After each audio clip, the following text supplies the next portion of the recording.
12번의 만남 1장 끝나지 않는 인연편 일부를 소개합니다.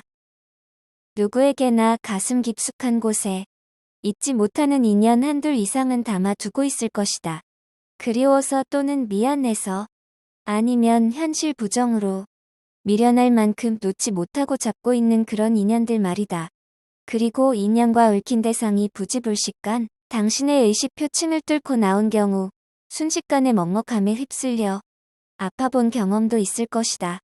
여기 끌레오 역시 그러한 감정선에서 벗어나지 못해 외줄 타듯 아슬아슬한 내면 상태로 하루하루 평범한 일상을 보내고 있는 흔하디 흔한 외로운 현대 도시 남자였다. 지상의 모든 소리가 땅 밑으로 내려간 깊은 밤에 끌레오는 고요를 깨고 어디선가 들려오는 비통한 흐느낌 소리에 놀라 눈을 떴다. 흑흑 그의 귓전을 맴도는 울음소리는 다름 아닌 자신의 입에서 흘러나오는 가슴을 쥐어짜듯 통증이 있는 몹시도 아픈 그런 소리였다.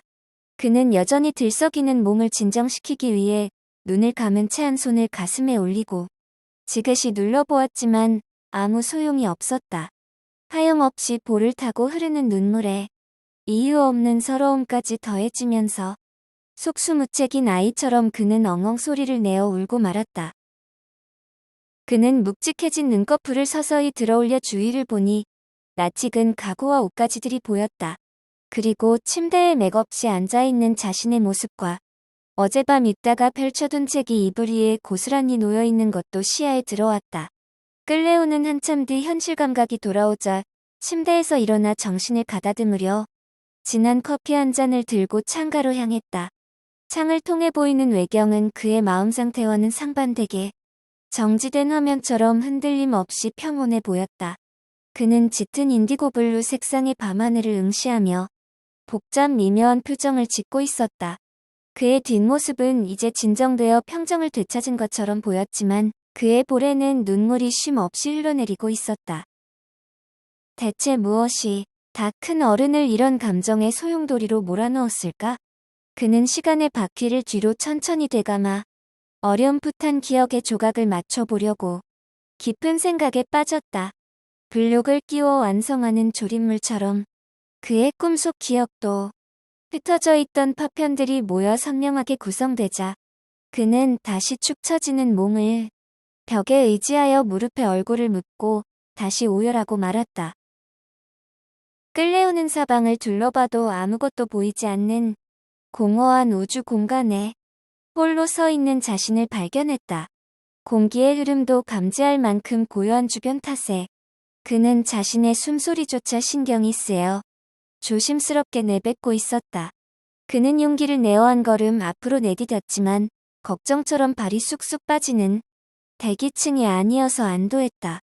그는 발 아래가 자신의 체중을 충분히 견딜 수 있을 만큼 안정적이라는 결론에 이른 후 이리저리 사방을 거닐며 경계하듯 면밀히 주위를 둘러보고 있었다. 순간 그의 눈에 밝은 빛과 함께 하얀 형체가 자신을 향해 다가오자 본능적으로 몸을 고추세우고 놀란 숨을 삼켰다. 점점 흰빛의 무리가 가까워지자 끌레오는 온몸의 전기가 관통한 것처럼 부들부들 떨었다.